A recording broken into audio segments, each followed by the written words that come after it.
ಅವರ ಒಂದೊಂದು ಸೀನ್ಗಳು, ಟ್ರೇಲರ್ನಲ್ಲಿ ಇರುವಂತಹ ಒಂದೊಂದು ಸೀನ್ಗಳು ಎಷ್ಟು ಅದ್ಭುತವಾಗಿದೆ ಅಂದರೆ ತುಂಬ ರಿಚ್ ಆಗಿ ರಾಜ್ ಬಿ ಶೆಟ್ಟಿ ಅವರನ್ನು ತೋರಿಸಿದ್ದಾರೆ. ಹೆಲಿಕಾಪ್ಟರ್ನಿಂದ ಇಳಿಯುವಂಥ ಶಾಟ್ಗಳಾಗಿರ್ಬೋದು, ರೋಲ್ಸ್ ರಾಯ್ಸಿಂದ ಇಳಿಯುವಂಥ ಶಾಟ್ಗಳಾಗಿರ್ಬೋದು, ಅವರು ಮಮ್ಮೂಟಿಯವರ ಆಪೋಸಿಟ್ ನಿಂತು ಅಬ್ಬರಿಸುವಂಥ ಶಾಟ್ಗಳಾಗಿರ್ಬೋದು, ವಿಚಿತ್ರ ಮ್ಯಾನರಿಸಮ್ನಲ್ಲಿ ಹೀರೋಗೆ ಟಾಂಟ್ ಕೊಡುವಂತಹ ಶಾಟ್ಗಳಾಗಿರ್ಬೋದು, ಫೈಟಿಂಗ್ ಸೀನ್ಗಳಾಗಿರ್ಬೋದು, ಎಲ್ಲವೂ ಕೂಡ ನಿಜವಾಗ್ಲೂ ಕನ್ನಡಿಗರಿಗೆ ಹುಬ್ಬೇರಿಸುವಂತೆ ಮಾಡೋದರಲ್ಲಿ ನೋ ಡೌಟ್. ಅಷ್ಟು ಅದ್ಭುತವಾಗಿ ರಾಜ್ ಬಿ ಶೆಟ್ಟಿ ಅವರು ಟರ್ಬೋ ಚಿತ್ರದ ಟ್ರೇಲರ್ನಲ್ಲಿ ಕಾಣಿಸ್ಕೊಂಡಿದ್ದಾರೆ. ನನಗಂತೂ ತುಂಬ ಖುಷಿ ಆಗುತ್ತೆ ಇವ್ರ ಸಕ್ಸಸ್ನ ನೋಡ್ತಾ ಇದ್ದರೆ. ಯಾರೆಲ್ಲ ಆಡ್ಕೊಂಡಿದ್ರೋ ಅದಕ್ಕೆ ಯಾವುದಕ್ಕೂ ಕೂಡ ಕ್ಯಾಮ್ರಾ ಮುಂದೆ, ಮೈಕ್ ಮುಂದೆ ಬಂದು ಉತ್ತರವನ್ನು ಕೊಡದೆ, ತನ್ನ ಕಾಲನ್ನು ಎಳೆದವರನ್ನು ಇವರು ತಿರುಗಿಸಿ ಕಾಲೆಳೆಯದೆ, ಅವರ ವಿರುದ್ಧ ಮಾತನಾಡದೆ, ಕ್ಯಾಮ್ರಾ ಮುಂದೆ ಮಾತ್ರ ಆ್ಯಕ್ಟಿಂಗ್ ಮಾಡಿ ಅದರ ಮೂಲಕವೇ ಉತ್ತರವನ್ನು ಕೊಟ್ಟು ನೀವು ಅಂದುಕೊಂಡಿದ್ದೆಲ್ಲವೂ ಸುಳ್ಳು ಅನ್ನೋದನ್ನು ಪ್ರೂವ್ ಮಾಡಿದ್ದಾರೆ ಅಂತ ನನಗನ್ಸುತ್ತೆ. ಹಾಯ್, ಎಲ್ರಿಗೂ ನಮಸ್ಕಾರ. ನೀವು ನೋಡ್ತಾ ಇದ್ದೀರಾ ಸ್ಪೀಡ್ ಪ್ಲಸ್ ಕರ್ನಾಟಕ. ನಾನು ನಿಮ್ಮ ಮಂಜುಗೌಡ. ನಾನಿವತ್ತು ಕರ್ನಾಟಕದ ವರ್ಸಟೈಲ್ ಆ್ಯಕ್ಟರ್ ಫ್ರಮ್ ಕರಾವಳಿ ಅವ್ರ ಬಗ್ಗೆ ಮಾತಾಡೋದಕ್ಕೆ ಕೂತಿದ್ದೀನಿ. ತುಂಬ ಖುಷಿ ಆಗುತ್ತೆ. ಯಾಕಂತಂದರೆ ಚಿತ್ರರಂಗದಲ್ಲಿ ಗುರುತಿಸ್ಕೋಬೇಕು, ಚಿತ್ರರಂಗದಲ್ಲಿ ಸಕ್ಸಸ್ ಆಗಬೇಕು, ಚಿತ್ರರಂಗದಲ್ಲಿ ಹೆಸರು ಮಾಡಬೇಕು, ಚಿತ್ರರಂಗದಲ್ಲಿ ಒಳ್ಳೆ ದುಡ್ಡು ಮಾಡಿ ಒಳ್ಳೆ ದೊಡ್ಡ ಅಭಿಮಾನಿಗಳನ್ನು ಸಂಪಾದನೆ ಮಾಡಬೇಕು ಅಂತಂದರೆ ಒಂದಷ್ಟು ಕ್ರೈಟೀರಿಯಾಗಳು ಇರಬೇಕು ಅನ್ನೋದು ಮೊದಲಿನಿಂದಲೂ ಸಹ ಇರುವಂತಹ ಒಂದು ಭ್ರಮೆ ಅಂತಲೇ ಹೇಳಬೇಕು. ಏನಪ್ಪ ಅಂತಂದರೆ ಫಿಟ್ ಆಗಿರಬೇಕು, ನೋಡೋಕ್ಕೆ ಸಖತ್ತಾಗಿರಬೇಕು, ತಲೆ ತುಂಬ ಕೂದಲಿರಬೇಕು, ಸಿಕ್ಸ್ ಪ್ಯಾಕ್ ಮಾಡಿರಬೇಕು, ಅವರು ನೋಡಿದ ತಕ್ಷಣ ಹೊಡೆದ್ರೆ ಒಂದು 10 ಜನ ಹಾರೋಗ್ತಾರೆ ಅನ್ನೋಂಗಿರಬೇಕು. ಅಂದರೆ ಹೀರೋ ಅಂದರೆ ಹಿಂಗಿರಬೇಕು, ಕ್ಯಾರೆಕ್ಟರ್ ಅಂದರೆ ಹಿಂಗಿರಬೇಕು, ಹಿಂಗಿದ್ರೆ ಮಾತ್ರ ಸಿನಿಮಾಗೆ ಬರೋದಕ್ಕೆ ಸಾಧ್ಯ.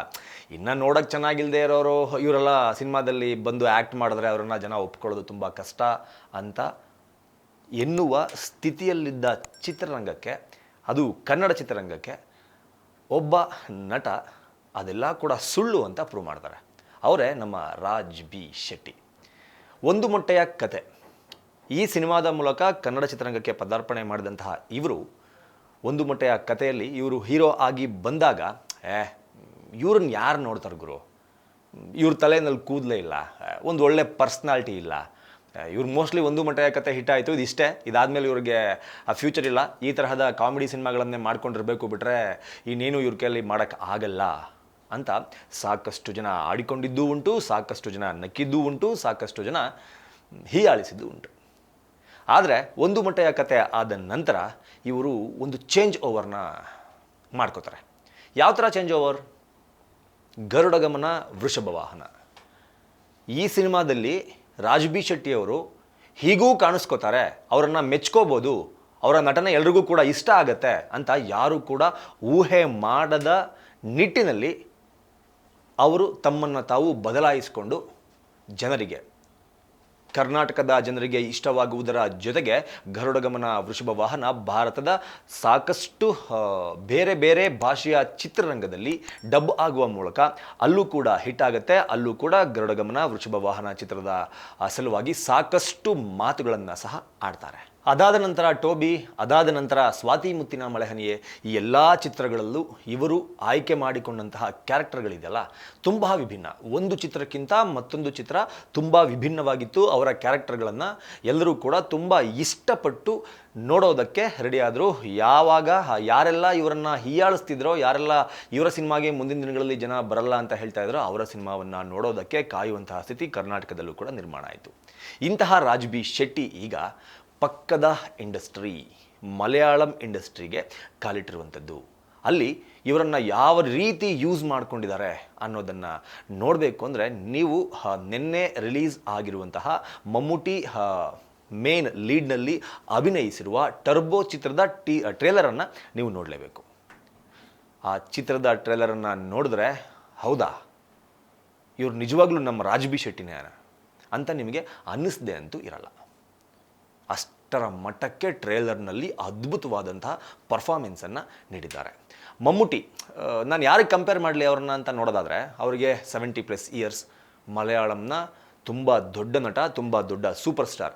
ತಮಿಳುನಾಡಿನಲ್ಲಿ ರಜನಿಕಾಂತ್ ಅವರು ಹೇಗಿದ್ದಾರೋ ಸೂಪರ್ ಸ್ಟಾರ್ ಆಗಿ, ಮಲಯಾಳಂ ಇಂಡಸ್ಟ್ರಿಗೆ ರಜನಿಕಾಂತ್ ಅವರಷ್ಟೇ ನೇಮ್, ಫೇಮ್ ಹಾಗೂ ದೊಡ್ಡ ಅಭಿಮಾನಿ ಬಳಗವನ್ನು ಹೊಂದಿರುವಂತಹ ನಟ ಮಮ್ಮೂಟಿ. ಅವರ ಆಪೋಸಿಟ್ಟು ಈ ಚಿತ್ರದಲ್ಲಿ, ಟರ್ಬೋ ಚಿತ್ರದಲ್ಲಿ ಮೇನ್ ವಿಲನ್ ಕ್ಯಾರೆಕ್ಟರನ್ನು ಪ್ಲೇ ಮಾಡಿರೋದು ನಮ್ಮ ಕನ್ನಡಿಗ ರಾಜ್ ಬಿ ಶೆಟ್ಟಿ. ಅವರ ಒಂದೊಂದು ಸೀನ್ಗಳು, ಟ್ರೇಲರ್ನಲ್ಲಿ ಇರುವಂತಹ ಒಂದೊಂದು ಸೀನ್ಗಳು ಎಷ್ಟು ಅದ್ಭುತವಾಗಿದೆ ಅಂದರೆ ತುಂಬ ರಿಚ್ ಆಗಿ ರಾಜ್ ಬಿ ಶೆಟ್ಟಿ ಅವರನ್ನು ತೋರಿಸಿದ್ದಾರೆ. ಹೆಲಿಕಾಪ್ಟರ್ನಿಂದ ಇಳಿಯುವಂಥ ಶಾಟ್ಗಳಾಗಿರ್ಬೋದು, ರೋಲ್ಸ್ ರಾಯ್ಸಿಂದ ಇಳಿಯುವಂಥ ಶಾಟ್ಗಳಾಗಿರ್ಬೋದು, ಅವರು ಮಮ್ಮೂಟಿಯವರ ಆಪೋಸಿಟ್ ನಿಂತು ಅಬ್ಬರಿಸುವಂಥ ಶಾಟ್ಗಳಾಗಿರ್ಬೋದು, ವಿಚಿತ್ರ ಮ್ಯಾನರಿಸಮ್ನಲ್ಲಿ ಹೀರೋಗೆ ಟಾಂಟ್ ಕೊಡುವಂತಹ ಶಾಟ್ಗಳಾಗಿರ್ಬೋದು, ಫೈಟಿಂಗ್ ಸೀನ್ಗಳಾಗಿರ್ಬೋದು, ಎಲ್ಲವೂ ಕೂಡ ನಿಜವಾಗ್ಲೂ ಕನ್ನಡಿಗರಿಗೆ ಹುಬ್ಬೇರಿಸುವಂತೆ ಮಾಡೋದರಲ್ಲಿ ನೋ ಡೌಟ್. ಅಷ್ಟು ಅದ್ಭುತವಾಗಿ ರಾಜ್ ಬಿ ಶೆಟ್ಟಿ ಅವರು ಟರ್ಬೋ ಚಿತ್ರದ ಟ್ರೇಲರ್ನಲ್ಲಿ ಕಾಣಿಸ್ಕೊಂಡಿದ್ದಾರೆ. ಇನ್ನೇನು ಬೇಕು? ನಾನು ಆಗಲೇ ಹೇಳ್ದಂಗೆ, ಚಿತ್ರರಂಗಕ್ಕೆ ಬರಬೇಕು ಅಂದರೆ ಹಿಂಗೇ ಇರಬೇಕು, ಹಿಂಗಿದ್ರೆ ಮಾತ್ರ ಬರಬೇಕು, ಇಲ್ಲಾಂದರೆ ಆಗಲ್ಲ ಅನ್ನೋ ಮಾತನ್ನು ನಿಜವಾಗ್ಲೂ ರಾಜ್ ಬಿ ಶೆಟ್ಟಿ ಅವರು ಸುಳ್ಳು ಮಾಡಿದ್ರು. ಕಲೆ ಒಂದಿದ್ರೆ ಏನು ಬೇಕಿದ್ರೂ ಮಾಡ್ಬೋದು, ಯಾರನ್ನು ಬೇಕಿದ್ರೂ ಮೆಚ್ಚಿಸ್ಬೋದು. ಟ್ಯಾಲೆಂಟ್ ತುಂಬ ಮುಖ್ಯ, ಬ್ಯೂಟಿ ಅಲ್ಲ ಅನ್ನೋದನ್ನು ರಾಜ್ ಬಿ ಶೆಟ್ಟಿ ಅವರು ಪ್ರೂವ್ ಮಾಡಿ ತೋರಿಸಿದ್ರು. ಇದ್ರ ಜೊತೆಗೆ ಅವರು ಮಲಯಾಳಂ ಚಿತ್ರರಂಗದ ಜೊತೆಗೆ ಸಾಕಷ್ಟು ಒಡನಾಟವನ್ನು ಇಟ್ಕೊಂಡಿರೋದು ಇತ್ತೀಚಿನ ದಿನಗಳಲ್ಲಿ ಕಾಣ್ತಾ ಇದೆ. ಆವೇಶಂ ಅಂತ ಒಂದು ಸಿನಿಮಾದಲ್ಲಿ ಕನ್ನಡದ ನೇಟಿವಿಟಿಗೆ ತಕ್ಕಂತೆ ಒಂದು ಸಿನಿಮಾವನ್ನು ಶೂಟ್ ಮಾಡಿ ರಿಲೀಸ್ ಮಾಡಿ 300 ಕೋಟಿಗೂ ಅಧಿಕ ಲಾಭವನ್ನು ಮಾಡಿಕೊಂಡಂತಹ ಸಿನಿಮಾದಲ್ಲಿ ರಾಜ್ ಬಿ ಶೆಟ್ಟಿ ಅವರ ಪಾತ್ರವೂ ಕೂಡ ಬಹಳ ಮುಖ್ಯವಾದದ್ದು. ಅಲ್ಲಿ ಫಹಾದ್ ಫಾಸಿಲ್ ಅವರಿಗೆ ಕನ್ನಡ ಮಾತಾಡೋದಕ್ಕೆ ಮೆಂಟರ್ ಆಗಿ ಇವರು ಕೆಲಸ ಮಾಡಿದರು. ಆವೇಶಮನ್ನು, ಆ ಸಿನಿಮಾವನ್ನು ನೀವು ನೋಡಿದ್ರೆ ಗೊತ್ತಾಗುತ್ತೆ, ಅಲ್ಲಿ ಕನ್ನಡದ ನೇಟಿವಿಟಿಯನ್ನು, ಬೆಂಗಳೂರನ್ನು ಎಷ್ಟು ಅದ್ಭುತವಾಗಿ ಯೂಸ್ ಮಾಡ್ಕೊಂಡಿದ್ದಾರೆ ಅಂತ. ಏನನ್ಸುತ್ತೆ ನಿಮಗೆ ಇವರ ಈ ಸಕ್ಸಸ್ನ ನೋಡ್ತಾ ಇದ್ದಾರೆ? ನನಗಂತೂ ತುಂಬ ಖುಷಿ ಆಗುತ್ತೆ ಇವ್ರ ಸಕ್ಸಸ್ನ ನೋಡ್ತಾ ಇದ್ದಾರೆ. ಯಾರೆಲ್ಲ ಆಡ್ಕೊಂಡಿದ್ರೋ ಅದಕ್ಕೆ ಯಾವುದಕ್ಕೂ ಕೂಡ ಕ್ಯಾಮ್ರಾ ಮುಂದೆ, ಮೈಕ್ ಮುಂದೆ ಬಂದು ಉತ್ತರವನ್ನು ಕೊಡದೆ, ತನ್ನ ಕಾಲನ್ನು ಎಳೆದವರನ್ನು ಇವರು ತಿರುಗಿಸಿ ಕಾಲೆಳೆಯದೆ, ಅವರ ವಿರುದ್ಧ ಮಾತನಾಡದೆ, ಕ್ಯಾಮ್ರಾ ಮುಂದೆ ಮಾತ್ರ ಆ್ಯಕ್ಟಿಂಗ್ ಮಾಡಿ ಅದರ ಮೂಲಕವೇ ಉತ್ತರವನ್ನು ಕೊಟ್ಟು ನೀವು ಅಂದುಕೊಂಡಿದ್ದೆಲ್ಲವೂ ಸುಳ್ಳು ಅನ್ನೋದನ್ನು ಪ್ರೂವ್ ಮಾಡಿದ್ದಾರೆ ಅಂತ ನನಗನ್ಸುತ್ತೆ. ಅದರ ಜೊತೆಗೆ ನನಗೆ ಇನ್ನೊಂದು ಬೇಸರ ಏನಪ್ಪ ಅಂತಂದರೆ, ಇವರನ್ನು ನಮ್ಮಲ್ಲಿ ಇಷ್ಟರ ಮಟ್ಟಕ್ಕೆ ಯೂಸ್ ಮಾಡ್ಕೋತಾ ಇಲ್ವಲ್ಲ. ನಮ್ಮಲ್ಲಿರುವಂತಹ ತುಂಬ ಟ್ಯಾಲೆಂಟೆಡ್ ನಟರು, ನಟಿಯರು ಇಲ್ಲಿ ಯೂಸ್ ಆಗದೆ ಬೇರೆ ಭಾಷೆಯಲ್ಲಿ ಹೋಗಿ ನಟನೆ ಮಾಡಿಕೊಂಡು ಅವರಲ್ಲಿರುವ ಟ್ಯಾಲೆಂಟನ್ನು ಇನ್ನೂ ಹೊರಗಡೆ ತೆಗೆಯೋದ್ರಲ್ಲಿ ಬೇರೆ ಭಾಷೆಯ ಚಿತ್ರರಂಗ ಯಶಸ್ವಿ ಆಗ್ತಾ ಇದೆ. ನಮ್ಮ ಕನ್ನಡ ಚಿತ್ರರಂಗ ಯಾಕೆ ಇವ್ರನ್ನ ಅಷ್ಟರ ಮಟ್ಟಕ್ಕೆ ಯೂಸ್ ಮಾಡ್ಕೋತಾ ಇಲ್ಲ ಅನ್ನೋದು ನಿಜವಾಗ್ಲೂ ನನಗೆ ಬೇಸರದ ಸಂಗತಿ.